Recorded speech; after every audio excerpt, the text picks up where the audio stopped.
Okay, so today I'm going to show you guys how to do your IDT travel reimbursement. This is a very simple process. I've been doing it for the last 4 or 5 years now, flying to drill. And if you have a corporate job like I do, this is the same as expense reporting essentially, except the DoD version.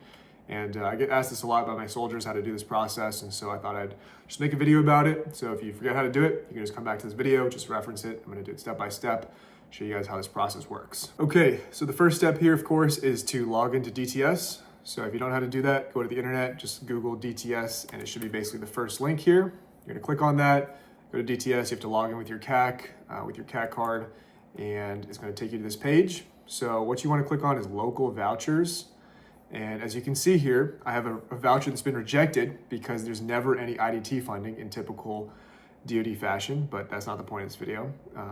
What you wanna do is create new document here on the right, and then click on local voucher. Local voucher is the one for IDT travel, which stands for inactive duty travel, if you didn't know. It's basically when you're on a drilling status, TPU, reservist going to drill. So local voucher, we're gonna click on create. Now the date for your local voucher, I'm just gonna do a hypothetical here. Let's say last Friday was the first day of drill and it was a MUTA 6, so it's Friday, Saturday through Sunday, okay?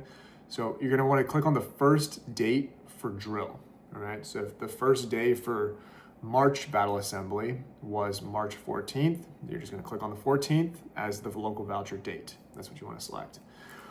We're gonna reference March BA, and in DoD fashion as well, they love all caps. So I would just do everything in all caps so you don't have to deal with uppercase, lowercase.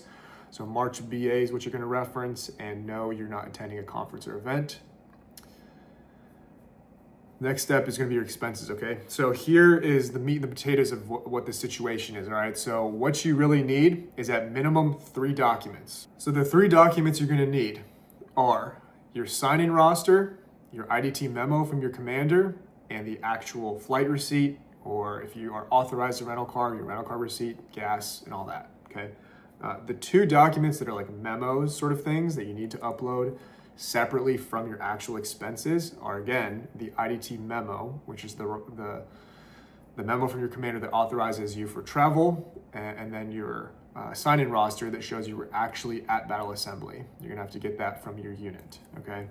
So what we're gonna do is click here on add, and then I like to just go through other expenses to create your own expense, because sometimes it's finicky if you select like flights or rental car or whatever. So the receipt here we're gonna do first.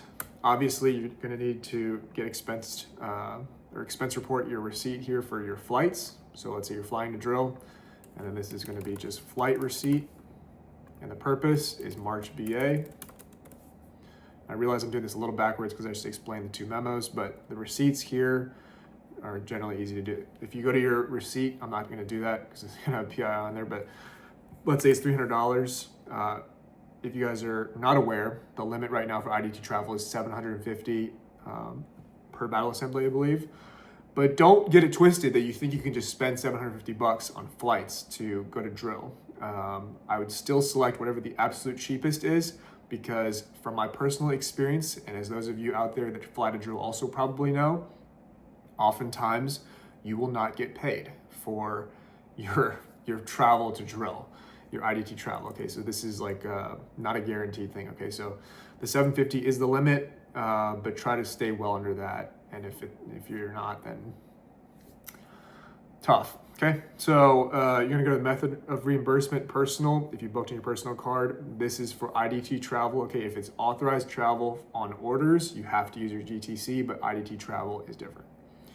So personal method of reimbursement, again, if you booked with your personal card, flight receipt, expense, and then add, okay?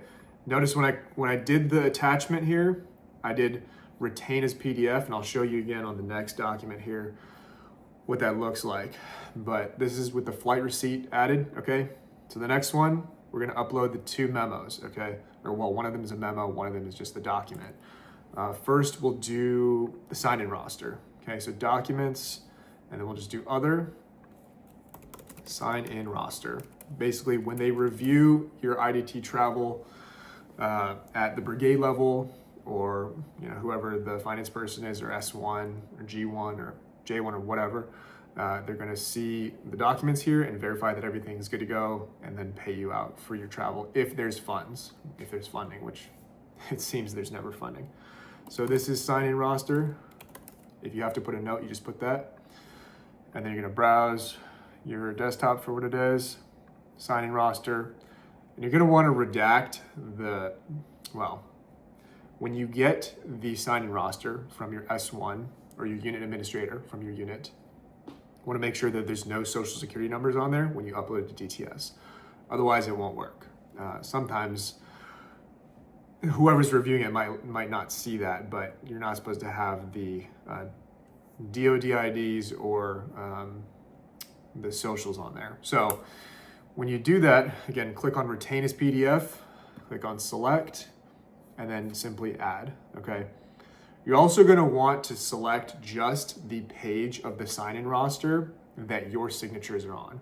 So again, like I said, if this was a mu-to-6 drill, and so there's gonna be 6 signatures because each day, each 6-hour period, like each half day is a muta for drill, then you're gonna wanna just take out the page that has your signatures on it. So if it goes over 2 pages, just do that. Look on the internet for like a PDF extractor and just extract that page that has your signatures on there to show that you actually went to drill. Great, okay? Now, we're gonna add this document. Lastly, for the purpose of this demonstration or example here, we're just gonna upload this memo. We can just select memo because it is indeed that. And this is going to be IDT memo. Okay, this is the thing that's signed by your commander. If you don't know what it is, that's okay. I'm not your commander. Just ask your unit administrator for that, and they should be able to procure it for you. Basically, you have to have verified with them that your home of record is beyond, I want to say like 300 miles, maybe even 100 miles from the unit. Basically, you're authorized, paid travel within a certain distance from the unit. If that is the case. So IDT memo, I'm not gonna open it because there's names on there, but what's on that memo is going to be your name that has your distance from the unit that you're gonna wanna include here with your expenses as well. So that's pretty much what you need to know for the expenses portion, as well as just the documents that you need. So again, the 3 are the IDT memo from the commander, signed by the commander.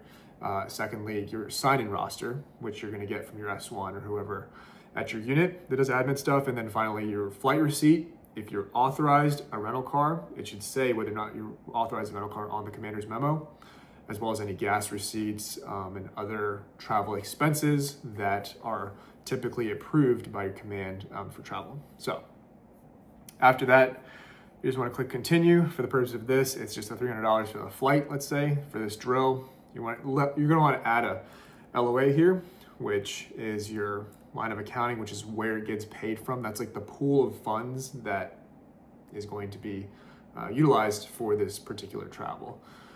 So for mine, we'll do shared LOA, and then the brigade is a 358. And so it's very easy to read these in terms of which one you should select. It seems complicated because there's a bunch of like letters and numbers, but essentially the first 2 numbers are the year. So if you scroll down, 23 is for 2023. So the top ones are gonna be probably 25 if it's this year is 2025. And then you'll see 358, which is just brigade, which is my 1 up level higher echelon. IDT, of course, because this is not PRAT. Pratt is what I believe is AT funding. I'm not a finance officer, so don't quote me on that, but that's just from my understanding what it is.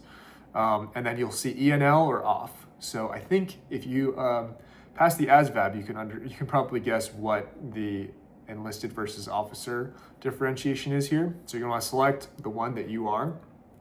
If you're enlisted, select ENL. If you're an officer, select off. Select OFF, and then you're gonna wanna go to continue. You now have everything pretty much good to go.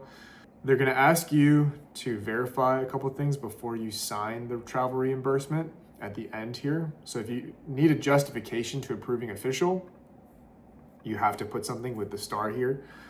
And so what you're gonna wanna put is just March BA, because that is the purpose of this expense. You're not just willy-nilly traveling, it's specifically for battle assembly.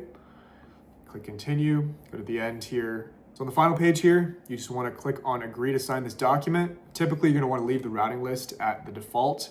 Your S1 will tell you if it needs to be done otherwise.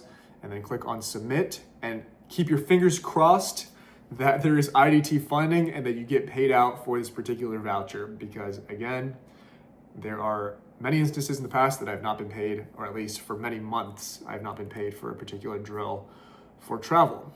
So hopefully you guys understood everything in this video. Hopefully that makes sense. Feel free to go back in the earlier timestamps if you missed something, and let me know if you have any comments in the let me know if you have any questions in the comment section below, and I'll see you guys in the next one.